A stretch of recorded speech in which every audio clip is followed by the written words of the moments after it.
ꯉꯥꯏꯕꯤꯈꯣ ꯄꯥ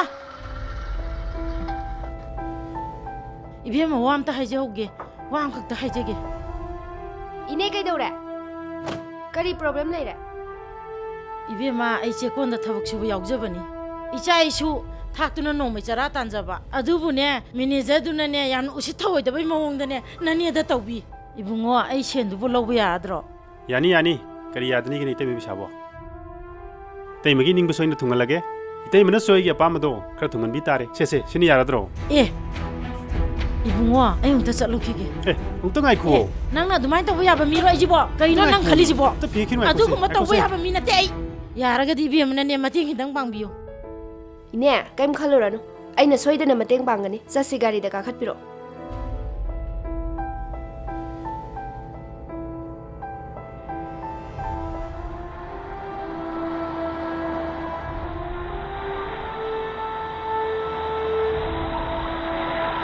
ꯑꯁꯤꯂꯥꯏ ꯃꯤꯁꯤꯗ ꯃꯦꯅꯦꯖꯔ ꯂꯩꯕꯝ ꯑꯝꯇ ꯍꯪꯉꯨ ꯑꯝꯇ ꯉꯥꯏꯈꯣ ꯀꯔꯤ ꯅꯣꯏ ꯃꯦꯅꯦꯖꯔ ꯀꯔꯝ ꯂꯩ ꯃꯥꯗꯤ ꯑꯁꯤꯗ ꯆꯪꯉꯒ ꯍꯦꯛꯇ ꯎꯔꯅꯤ 야니 이때마 땀을 굽이요 정비유 이때마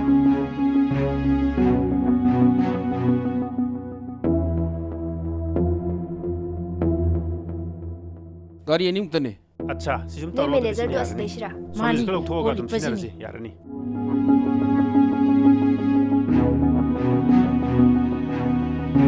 매니저 사हेब ऑफिस फाउta चसे मचिन क्या थी नहीं उन्हें सी पुरगा चेंगे तरमति की से अइना तानार इबिन से मयाम येउने से करी मतांगी नोंमगी सरा तांजरिबा मसा मसु सिंगिदमक्ता खनबदा अवा अना थीदना कन्ना होनाजरिबा नुपी सिंगबु नंगना सानापोटकुमना खनबा नंगी लेफमदिने मफमसिदा नते नंगी लेफमदिने अखोय ऑफिसदा लाओ ससलो ए कइनो हाइबिरिसिबो उरेदना से ओय नंगना तौबा थबकतो अखोय लोइना खंगिने ओय गाड़ी डाब चलो हे चलो चलो इने इनेगी अवाबदो अखोय लोइना खंगे अखोयना सोइदना मतेंग बांगनी अंगांगी ट्यूशन फीदो सिजिना सिजिनबियो अदुगा नुपादुदी मतम खरा अखोयगी कस्टडीदा लेखिसनु para amatam bikige ꯌꯥꯝ ꯅꯨꯡꯉꯥꯏꯖꯔꯦ ꯏꯕꯦꯝꯃꯒꯤ ꯂꯃꯟ ꯄꯨꯟꯁꯤ ꯆꯨꯞꯄ ꯀꯥꯎꯖꯔꯣꯏ हेलो आई सोइदना यौसिनजरकलगे केस अमा लाक्सिनदना थेंगबने मिनिट कुनगी मनुंगदा आई सोइदना यौजरकलगे थमे अदुदि इने अदुदि अखोय मु चलुखिगे ꯍꯣꯏ ꯍꯣꯏ 이베마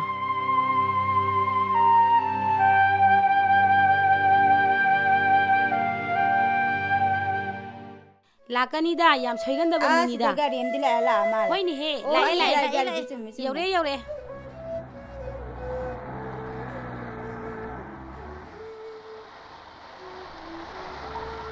खुरा नमतंग ओपियुदना यानी यानी आई ओके ओके बेम यौबिरेदना यानी यानी सोमदे लेंजलसी सोमदे त चंगबिरो मयाम लोइना लेबिरमेदना यानी सोमदे ते लंजनबिरो यानी यानी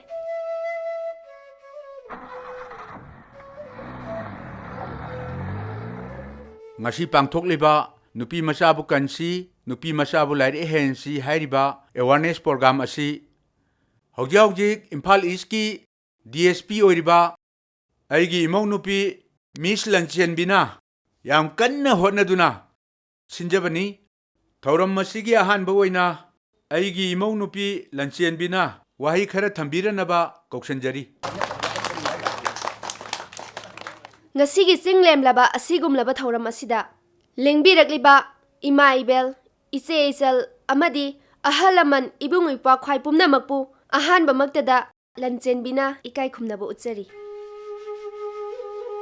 aina campaign asi tawjaduna miyam ga khusamnaraga chatmina na bagi khudong saba asi lawjabagi maramdi nupi ai khoina nupi da chathariba crime asina maram oiraga malemda nupi gi phida phangdabani haiba paujel asi piba pamjabadagini nupi na taibang phaudringai mama gi siom nungda leiringai dagi hauna nupi da crime chathabase adumak haure haijaningi masigumba crime singa sa chathabagi mathau tadre haiba wafam adubune aina ngasi miyam gi mafamda thamjaningi ba malemda anauba census da nupa masingdagi nupi masingna hantharakpa aikhoina thengnarabani Sahi taruk phawbagi manungda masing thibada nupa lising ama oiba matamda nupi samapan ga 35 oire. Aduna problem ase kokna nabagidamak campaign ase Bharat ki Prime Minister Narendra Modi na 2014 gi October da introduce tawba hauki. Aduga 2015 gi January kuni thoida launch tawba hauki. Aduga launch aduda Olympic bronze medalist Sakshi Malik na brand ambassador oiduna campaign ado sathaki. Aina nupi DSP ama oina lepsa bangam libasimak aigi imagi asauba thaudangdani. Aduga nupi ama oina pokserubagi sauthoksebasu poksei. Aina aigi punsida thengnarekiba experience khara miyamda thamjage.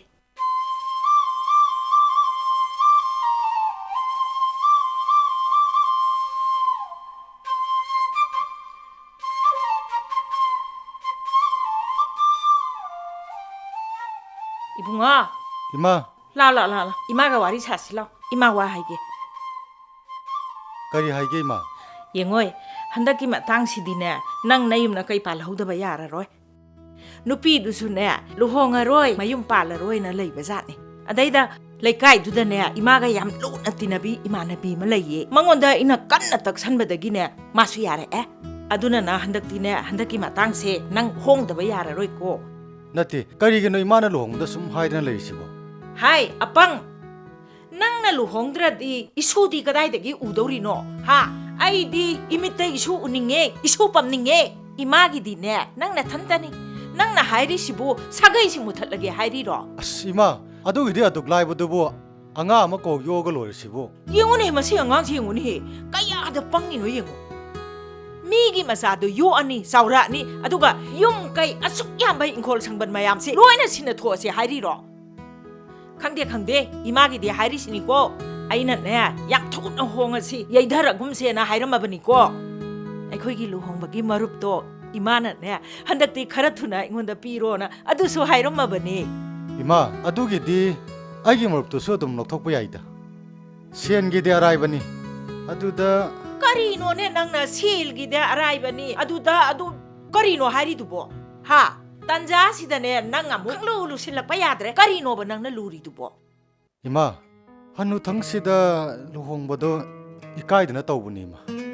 kaidau bai kai dauri noi mi ha nangi namana badine anira ahum la hongbo yawrbani mi kuira ga sum ikai rakeda ni hai imana hairi sini tanja se na thon ba yate ko handakti soen ba yatre yengo imane a le kai ahlaman khara kai no khara tanaruge ai thaba horadam ni nang chendane hingoi ko kai no tawsalamo ima chalo ki ge ko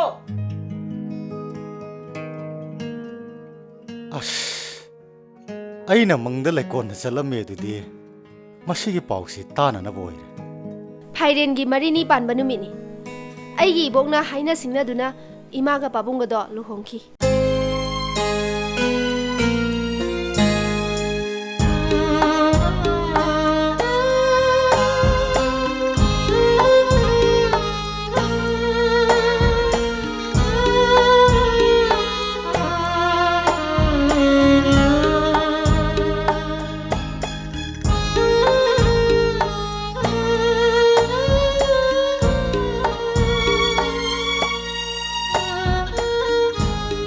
Luhonglaba matung ibongna imabu yamna luna tawjaki.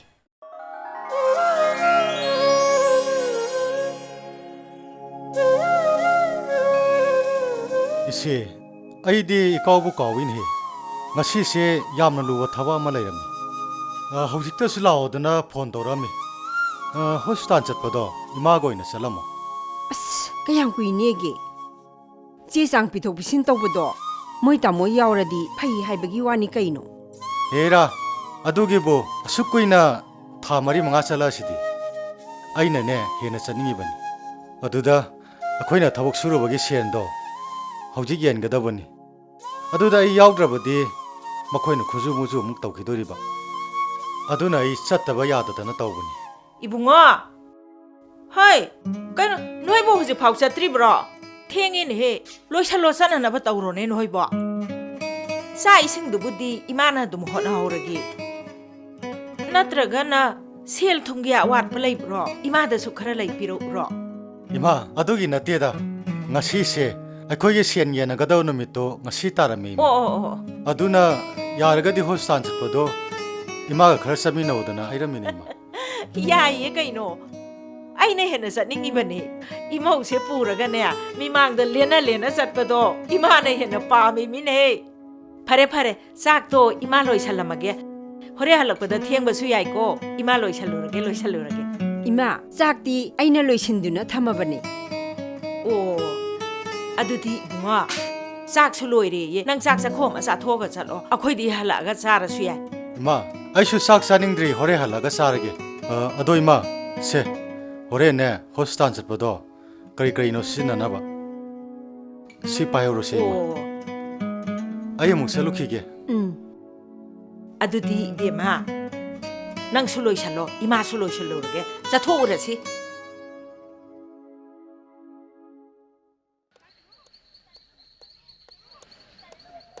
자와 머리는 센 por까니도 보라마봐 모이 뱅도 pesa laitri piraktra male 아스 아이디 호스탄 젖가다 파우 쩌다게 라가 tabuk shubo khoi de singakni morina se laitri de khoi upalete itai magiro hospital sa paise होइने हे नतै मरो था मंगा तुरुक सुजले अदुगी सेकअप चकेदना तवनी o ta tompok adum hek simek loibaga ma tokhilong phai ko liramina phrak tani ko nang ne ngang wasima khangde ta tompok nati hanya ngane harmony ni ko masa ka nan khelieba अदुदिने आइ मुसलु खिगे को hospital dro hospital di चलरोय युमदो इन अदुम चलगे अदो चाउबा मोरिना ने Sen पोराबदी एंगोंदा phone खरा तबिरो को आइ चले होय हाय हाय बेमा से ꯀꯩꯗꯧꯗꯧꯔꯤꯒꯦ ꯍꯥ ꯑꯉꯥꯡ ꯅꯨꯄꯤ ꯍꯥꯟꯅ ꯄꯣꯛꯑꯒ ꯈꯜꯂꯨ ꯃꯨꯟꯅ ꯈꯜꯂꯨ ꯏꯆꯥ ꯅꯨꯄꯥꯁꯦ ꯃꯊꯟꯇꯅꯤ ꯁꯥꯒꯩꯁꯦ ꯃꯨꯠꯇꯅꯕꯅꯦ ꯏꯁꯨ ꯅꯨꯄꯥꯅꯤꯅꯦ ꯑꯩꯅ ꯄꯥꯝꯃꯤꯁꯦ ꯑꯗꯨꯒꯤꯁꯨ ꯃꯊꯛꯇꯅꯦ ꯅꯪꯅ ꯅꯆꯥ ꯅꯨꯄꯤ ꯄꯣꯛꯑꯗꯤ ꯂꯨꯍꯣꯡ ꯈꯣꯡꯗꯣꯡꯕꯒꯤ ꯖꯇ꯭ꯔꯥ ꯄꯨꯕꯁꯨ ꯌꯥꯔꯔꯣꯏ ꯁꯥꯒꯩꯒꯤ ꯂꯥꯏꯁꯣꯟ ꯇꯤꯟꯁꯣꯟꯁꯨꯅꯦ ꯄꯨꯝꯅꯃꯛ ꯅꯪ ꯑꯃꯠꯇ ꯌꯥꯎꯕ ꯌꯥꯔꯔꯣꯏ ꯍꯥꯏ ꯅꯨꯄꯤ ꯄꯣꯛꯇꯩ ꯁꯔꯨꯛꯄꯨꯗꯤꯅꯦ ꯅꯆꯥ ꯄꯣꯛꯇꯕꯅ ꯍꯦꯟꯅ ꯐꯩ ꯈꯪꯉꯕ꯭ꯔꯥ ꯑꯉꯥꯡꯗ ꯊꯨꯅ ꯃꯥꯡꯍꯟꯅꯕ ꯇꯧꯀꯣ ꯊꯨꯅ ꯃꯥꯡꯍꯟꯅꯕ ꯇꯧ ꯑꯩ ꯅꯨꯄꯤ ꯄꯥꯝꯖꯗꯦ ꯍꯥꯏꯔꯤꯁꯤꯅꯤ ꯑꯩ ꯅꯣꯏꯅꯅꯦ ꯇꯞ ꯇꯥꯡꯍꯩ ꯋꯥꯅ ꯁꯦꯝꯃꯅꯤ ꯆꯥꯎꯔꯛꯑꯀꯥꯟꯗꯅꯦ ꯇꯞ ꯇꯥꯡꯍꯩ ꯄꯨꯔꯒ ꯃꯤ ꯃꯌꯨꯝ ꯆꯠꯈ꯭ꯔꯅꯤ ꯍꯣꯏ ꯅꯨꯄꯥꯅꯅꯦ ꯄꯨꯁꯤꯜꯂꯛꯄ ꯅꯨꯄꯤꯅꯅꯦ ꯄꯨꯔ ꯆꯠꯈꯤꯕ ꯈꯜꯂꯨ ꯃꯨꯟꯅ ꯈꯜꯂꯨꯀꯣ ꯑꯩꯒꯤ ꯑꯍꯥꯟꯕ ꯐꯪꯖꯒꯗꯕ ꯏꯆꯥꯁꯦ ꯑꯩ ꯃꯤꯔꯥꯏꯕ ꯉꯝꯖꯔꯣꯏ ꯀꯔꯤ ꯀꯩꯗꯧꯕꯩ ꯉꯝꯃꯣꯏꯗꯣꯏꯅꯣ ꯍꯥ 이마 ꯀꯩꯗꯧꯅꯔꯒꯦ 이붕아 ꯑꯩꯈꯣꯏꯅ ꯍꯧꯖꯤꯛ ꯗꯥꯛꯇꯔ ꯆꯠꯂꯨꯕꯗꯣ ꯅꯣꯏ ꯄꯥꯕꯨꯡꯒꯅꯦ ꯌꯥꯝ ꯂꯨꯅ ꯇꯤꯟꯅꯕ ꯑꯃꯒꯤ ꯃꯆꯥꯅꯨꯄꯥ ꯑꯃ ꯂꯩꯔꯝꯃꯤ ꯑꯗꯨꯗ ꯑꯩꯅ ꯄꯣꯛꯂꯛꯀꯗꯧꯔꯤꯕ ꯏꯁꯨꯁꯦ ꯅꯨꯄꯥꯔꯥꯅ ꯈꯪꯅꯤꯡꯗꯅ ꯍꯦꯛ ꯍꯪꯉꯨꯕ ꯑꯗ ꯃꯥꯗꯤ ꯀꯨꯏꯅ ꯍꯥꯏꯗꯣꯛꯎ ꯍꯥꯏꯕ ꯌꯥꯗꯦ ꯑꯗꯩꯗꯤ ꯏꯃꯥꯅ ꯒꯤꯔꯤ ꯇꯛꯁꯟꯕꯗꯒꯤꯗꯤꯅꯦ ꯄꯣꯛꯂꯛꯀꯗꯧꯔꯤꯕ ꯑꯉꯥꯡꯁꯦ ꯅꯨꯄꯤ ꯑꯣꯏꯔꯝꯃꯦꯅꯦ 이붕어 ꯅꯨꯄꯤꯅꯦ ꯍꯥꯏꯔꯛꯑꯦꯅꯦ ꯍꯥꯏ ꯑꯗꯨꯅꯅꯦ ꯑꯉꯥꯡ ꯑꯁꯦ ꯑꯃꯨꯛꯇ ꯌꯥꯝ ꯊꯨꯅ ꯃꯥꯡꯍꯟꯅꯕ ꯇꯧ ꯏꯃꯥꯅ ꯍꯥꯏꯔꯤꯁꯦ ꯑꯩ ꯅꯨꯄꯤ ꯄꯥꯝꯗꯦꯀꯣ 이마 누피디 미 너트라브로 누피수 이사니 누피 야옥다나 말렘 셈보 오이톡로 이마 이스 ꯌꯥꯝ ꯍꯩꯔꯦꯗ 이사디 ꯍꯣꯏ ꯑꯩꯅ ꯍꯥꯏꯔꯤꯁꯦ ꯅꯪꯒꯤ ꯌꯥꯏꯐꯅꯕꯅꯤꯅꯦꯍꯦ ꯑꯉꯥꯡꯗꯣ ꯌꯥꯝ ꯊꯨꯅ ꯃꯥꯡꯍꯟꯅꯕ ꯇꯧꯀꯣ ꯑꯩꯅ ꯍꯥꯏꯔꯤꯁꯤꯅꯤꯀꯣ ꯑꯩ ꯁꯨꯛꯄꯥꯝ ꯄꯥꯝꯗꯦ ꯑꯩ ꯅꯨꯄꯤ ꯄꯥꯝꯗꯦ 이마 ꯄꯨꯅꯨꯡꯗ ꯂꯩꯔꯤꯕ ꯑꯉꯥꯡꯗꯣ ꯅꯨꯄꯤꯅꯤ ꯅꯨꯄꯥꯅꯤ ꯈꯪꯇꯣꯛꯑꯒ ꯅꯨꯄꯤ ꯑꯣꯏꯔꯒ ꯃꯥꯡꯍꯟꯕꯁꯦ ꯑꯥꯏꯅ ꯌꯥꯗꯦ ꯏꯃꯥ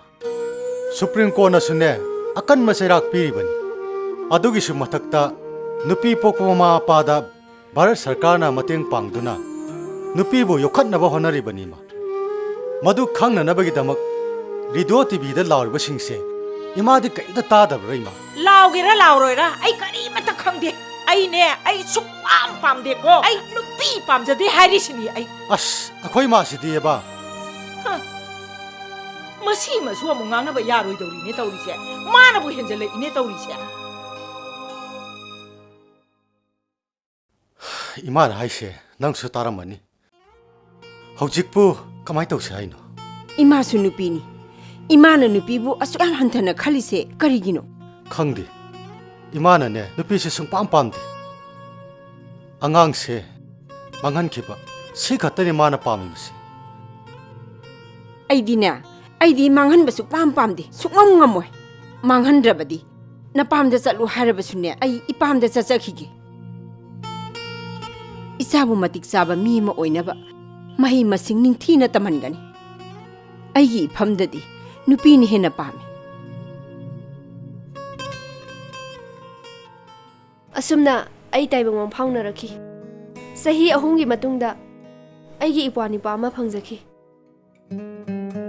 इबोंगना हराउना मनी मतुम थोंजखी अइना क्लास 5 तमलबा फावबा इबोंगना अइबुदी मिराइबिखी अदुबु अइगी इपादी इबोंगना लुना तौजदुना माना हारिबा मखै इबोंगना निंगबा थुंगनखी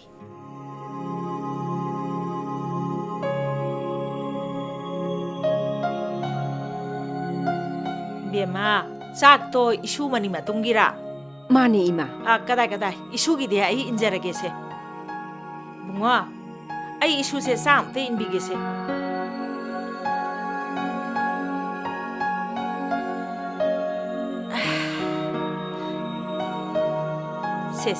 इशू साक इंथोके से इशू दीने हयेंग बोबोकसु मामासु बाबासु इशू ने योक्तोरिबा नुपी नबु कैदौदोरिगे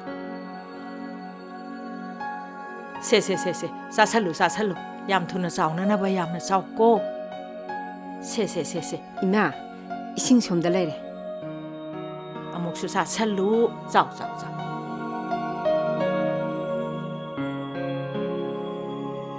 इबे मै चाक तो सु थिबिरोदना अबेमा नंग चाक लामबो थिरोरो इमा आइसिमता फादोखिगे होय पारो लाइरिक तो याम कन्ना पाव हयेंग ने तोलोब चारगा ने नुपा मयुमदो था उनबा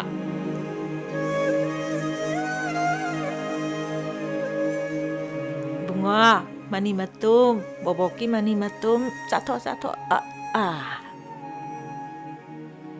इबे मा लाओ लाइक तो आदो इन पार्स लाओ होय बाबा लाओ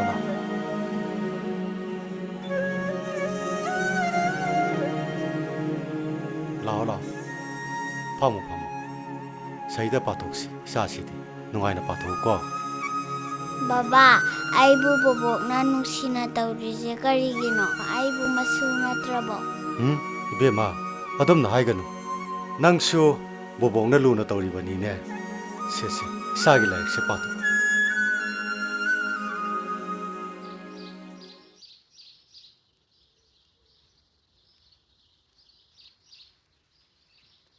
अंगांग से मसा इसा सागुम तौइने कई पिजौरगे नोइबो अयिंग असा ओनरपसिदने अंगांग सिदा पंगपीदा पिजगनुको नोय अइदी कैसु पिजखिदेना ए अदुदी नोइना हारिसिदी इशू से आइना थुमा हाव खरा पिजबदो अदुननी हाइगे हाइरिब्रो अदुगी नति दैमा हाय आइना ngarang पिजरिदुदी इशू से मसा मा उफाननाबा अफबा ngaktaनिने कदाई लाओ बोबो की नाकता लाओ इशू दी बोबोक ना पमगा नाबे हेता पाबने लाओ इशू बु मसा सागा परने इशू दी फरनिदा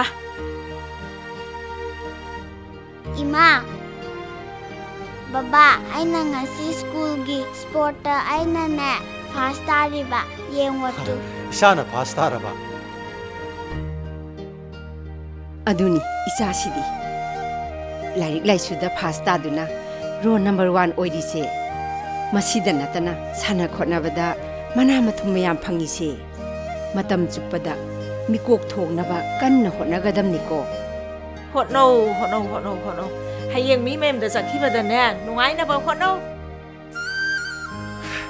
इसाना ngasi मिकोक थोंगोइरपगी मपांगा हावम लेरुगे हाय नोइगी nga दो इशू से मसा याम सागतली पिजा लाक्सबगा यापो नतेको आई सुने अहल वेरकपनर कइनो गागादो चाजनिंगदेदा इशु इबेनगी दिने कांगसोइर कइनो असंब खरा हेक थोंगो अबेमा लाओ नफिनरोन होंगदुरसिला आउ मामा इमागी दी कांगसोइगी दो कई लेरो हाइनो यारेदा नोइना कइनो खरा हे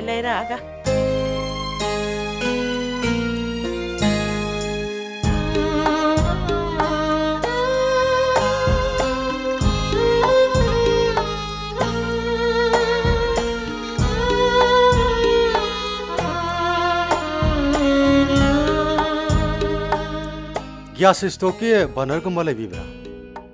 ꯂꯩ ꯑꯆꯧꯕꯔ ꯃꯆꯥꯔꯣ? ꯃꯆꯥꯅꯤ. ꯀꯌꯥꯃꯨꯛꯀ ꯇꯥꯒꯦ? ꯃꯆꯥꯅ ꯆꯥꯝꯃ ꯌꯥꯡꯈꯩ ꯂꯩꯔꯦ, ꯑꯆꯧꯕꯅ 200 ꯂꯩ. ꯃꯆꯥꯗꯣ ꯑꯝꯇ ꯂꯧꯖꯒꯦꯕ.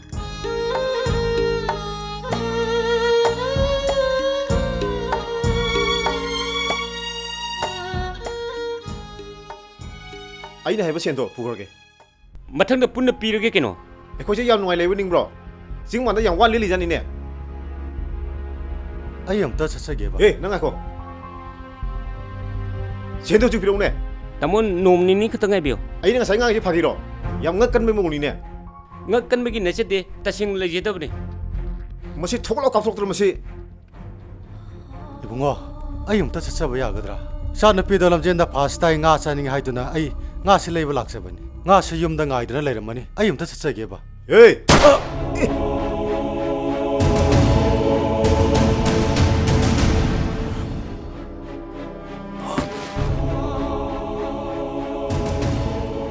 ꯑꯁꯨꯝꯅ ꯑꯩꯅ ꯐꯥꯁ ꯇꯥꯔꯛꯄꯒꯤ ꯅꯨꯡꯉꯥꯏꯕꯗ ꯉꯥ ꯂꯩꯕ ꯆꯠꯈꯤꯕ ꯄꯥꯕꯨꯡꯗꯣ ꯁꯪꯁꯥꯔ ꯊꯥꯗꯣꯛꯈꯤ. ꯏꯃꯥꯗ ꯏꯕꯣꯛꯅ ꯊꯤꯅ ꯆꯩꯕꯤꯈꯤ. ꯑꯩꯕꯨꯁꯨ ꯊꯤꯅ ꯉꯥꯡꯕꯤꯈꯤ. ꯉꯥ ꯂꯩꯕ ꯆꯠꯂꯝꯗ꯭ꯔꯕꯗꯤ ꯅꯄꯥꯗꯣ ꯍꯤꯡꯖꯔꯝꯒꯗꯕꯅꯤ ꯍꯥꯏꯅ. ꯏꯃꯥꯗꯣ ꯌꯥꯝ ꯋꯥꯅ ꯈꯥꯡꯂꯛꯈꯤ. ꯃꯆꯥꯁꯤꯡꯕꯨ ꯃꯤ ꯑꯃꯃꯝ ꯑꯣꯏꯗꯕ ꯌꯥꯗꯦ ꯍꯥꯏꯗꯨꯅ ꯏꯃꯥꯅ ꯊꯕꯛ ꯁꯨꯕ ꯆꯠꯂꯒ ꯑꯩꯈꯣꯏꯕꯨ ꯃꯍꯩ ꯃꯁꯤꯡ ꯇꯝꯍꯟꯈꯤ. ꯏꯆꯥ ꯅꯨꯄꯥꯅ ꯂꯩꯈꯤꯗ꯭ꯔꯕ ꯃꯇꯨꯡꯗꯒꯤꯗꯤ ꯃꯥꯅ ꯊꯕꯛ ꯁꯨꯕꯅꯤ, ꯃꯤꯒꯤꯗ ꯊꯕꯛ ꯌꯥꯎꯕꯅꯦꯅ ꯀꯣꯏꯆꯠ ꯆꯠꯂꯦꯗꯣ ꯏꯕꯨꯡꯉꯣ. ꯑꯩꯅ ꯃꯗꯨ ꯇꯧꯒꯅꯨ ꯄꯥꯝꯗꯦ ꯍꯥꯏꯔꯨꯕꯗꯁꯨꯅꯦ, ꯀꯅꯥꯅ ꯊꯥꯛꯀꯗꯧꯔꯤꯕꯅꯣ ꯍꯥꯏꯗꯅ ꯍꯦꯛꯇ ꯌꯥꯗꯕ. ꯑꯗꯨꯅꯅꯦ ꯏꯅꯦꯅ ꯍꯥꯏꯔꯤꯁꯦ ꯏꯕꯨꯡꯉꯣ. ꯃꯇꯝ ꯈꯔꯗꯤ ꯅꯆꯟꯅꯨꯄꯤꯁꯦ ꯏꯕꯨꯡꯉꯣꯒꯤꯗ ꯊꯝꯃꯦꯔꯦꯒ ꯂꯩꯃꯤꯟꯅꯔꯣ. ꯑꯗꯨꯒ ꯏꯁꯨ ꯅꯨꯄꯥꯁꯦ ꯑꯁꯤꯕꯨꯗꯤꯅꯦ ꯏꯅꯦꯅꯅꯦ ꯏꯆꯥ ꯀꯥꯏꯅꯕꯒꯤ ꯃꯩꯆꯥꯛꯁꯦ ꯀꯣꯛꯅꯅꯕ ꯏꯁꯨꯁꯦ ꯀꯣꯟꯖꯔꯒꯅꯦ ꯑꯩ ꯌꯨꯝꯁꯤꯗ ꯁꯨꯝ ꯂꯩꯖꯍꯧꯔꯒꯦ. ꯁꯤꯅꯤꯅꯦ ꯏꯅꯦꯅ ꯄꯥꯝꯃꯤꯁꯦ. ꯇꯥꯖꯧ, ꯀꯌꯥꯝ ꯀꯨꯏꯔꯒꯦ ꯂꯥꯛꯄ? ꯆꯥꯛ ꯆꯥꯔꯒ ꯍꯟꯗꯣꯏꯅꯤꯀꯣ ꯇꯥꯖꯧ. ꯏꯕꯦꯝꯃ, ꯆꯥꯛꯇꯤ ꯆꯥꯔꯣꯏꯅꯦ. ꯑꯩ ꯊꯕꯛ ꯌꯥꯝ ꯂꯩꯍꯧꯏꯅꯦ. ꯑꯗꯨꯗꯤ ꯇꯥꯖꯧ, ꯆꯥ ꯁꯦꯝꯃꯛꯀꯦ. ꯁꯦꯝꯃꯨꯔꯅꯨ. ꯅꯪ ꯋꯥ ꯑꯃꯇ ꯈꯟꯅꯈꯤꯁꯤ.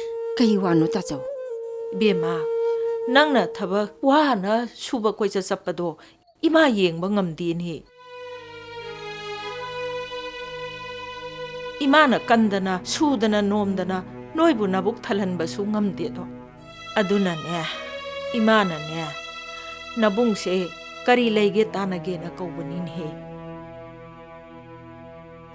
따서 누피네 윰 빤크라바디 이쁘로이바기 윰다 punsi 롬자바 하이바세 정나 설가 까부군바니 아이부 노로꼼다 싱타게 큰비간 따서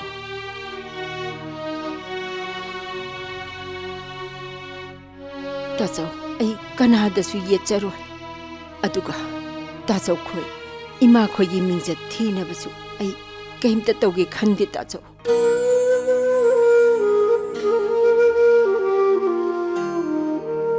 따서 앙앙싱 할라니 아이 이문다 깨깨노 크람다 루샬루기